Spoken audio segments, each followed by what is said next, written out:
Hey everybody, going into the end of week 3, I wanted to bring up a topic that up until now didn't really need to be discussed because I wanted you guys to work on all the things that you really need to try and get a grasp of. So if you haven't already, remember a big part of the focus, no matter what type of diet you're on, is planning and shopping and preparing for every action and step along the way, because as you may have noticed, when you don't and you're less prepared for a moment, that's when you're more than likely to grab something quick or grab something that's probably not going to follow the guidelines that we're trying to follow as of this period of time. So once all those things start to happen, a good supplement, hence the name of them, a good supplement to a proper diet are certain vitamins and supplements. So I am just going to recommend a few that I think most people, no matter what goal you have, should be taking on a pretty frequent basis. And if you have any questions on it or about the quantities or anything that you in particular probably should be taking for your goals, then we can discuss it in your strategy sessions in week 4. But for now, I just want to kind of get these in your mind. If you're taking them already, awesome, keep doing that. And if you're not, start looking into what sort of purchases you can make going forward. So the number one big thing that is really making headway in the industry and in the nutrition field as of late are probiotics.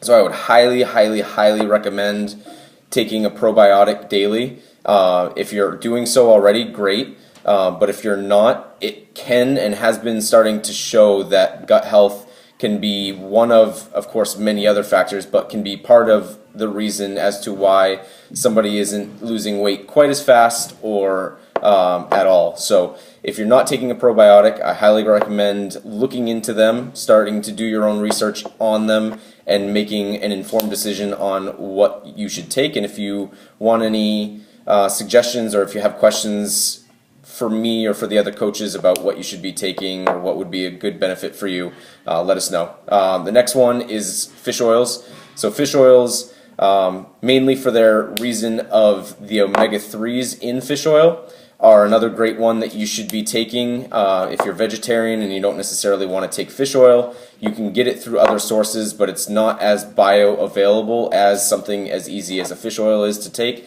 So I would recommend fish oils if you're willing to take those.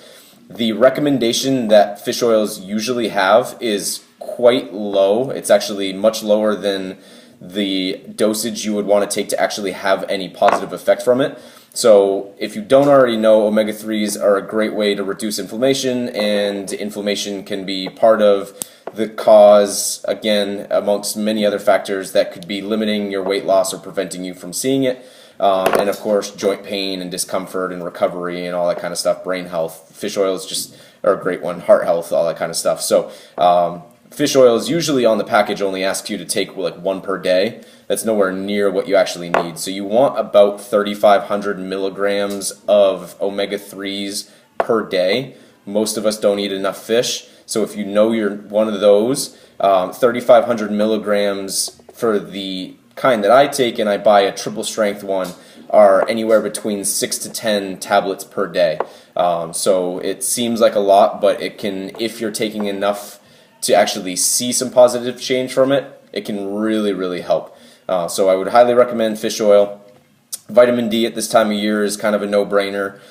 We don't really get that much sun. We're not really out that much in the sunlight. So supplementing with a vitamin D supplement can not only help keep your mood up, help stress levels stay down, but more importantly, it helps absorb calcium. So vitamin D, if you're not getting outside, anywhere between 2,000 to 5,000 IUs of vitamin D per day is recommended, not just the recommended daily allowance. That one also is kind of on the lower side. I think the RDA is like 400 to 800 or something like that. So what we're finding is that you, in order to see positive change, probably need about 2,000 to 5,000 per day for a period of time when you're not really getting outside and getting much sunlight. And you can obviously, with most of these things, find out if it's something that you need. The gut health stuff, not really so much, but anything like vitamin D supplementation, you can find out if you're lacking in vitamin D by getting some blood work done. So the safe bet is just to take 2,000 IUs. If you get blood work done and you're even less, then they'll usually recommend a stronger dosage for a period of time until your blood markers get higher, and then the maintenance level would be a little bit less after that as well. Okay. The next one would be magnesium. As a lot of you are starting an exercise routine up again for the first time in a long time, recovery is of utmost importance. So making sure you're recovering well. So magnesium is a great supplementation. Also helps you sleep better at night, stress levels, all that kind of stuff. So magnesium, don't have to get fancy with that one. You can usually buy something that just dissolves into water and then just sip it like me and my girlfriend do right before we go to bed. And then many of you know that vegetables are a place that you're lacking, and we're always trying to, in an ideal world, your goal should be to get about 7 to 10 servings of vegetables a day, which most of us aren't even coming close to that. So if you know that you are one of those culprits and you don't think that you're getting enough greens in your diet, enough vegetables in your diet, and more than just your corn and peas and carrots and stuff like that, but some dark leafy greens, then a high recommendation is a green powder supplement.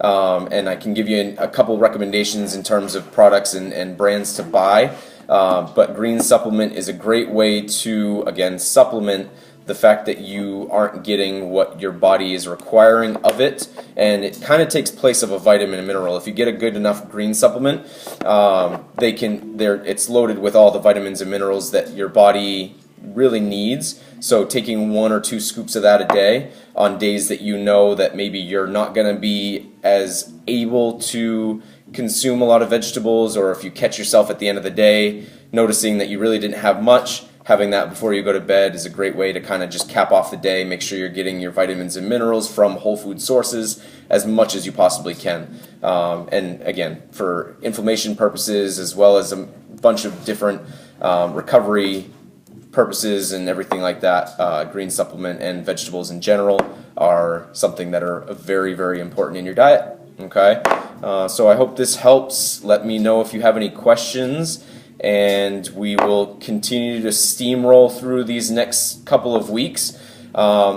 Just as a reminder, I know we put it in the email, but I'll also mention it in this video as we cap off the end of the 3rd week. But for new members, we are running a slight special. So if you're doing this 6-week challenge and you are not a current member, get in touch with one of the coaches and we can talk to you about that special. All right, talk to you soon.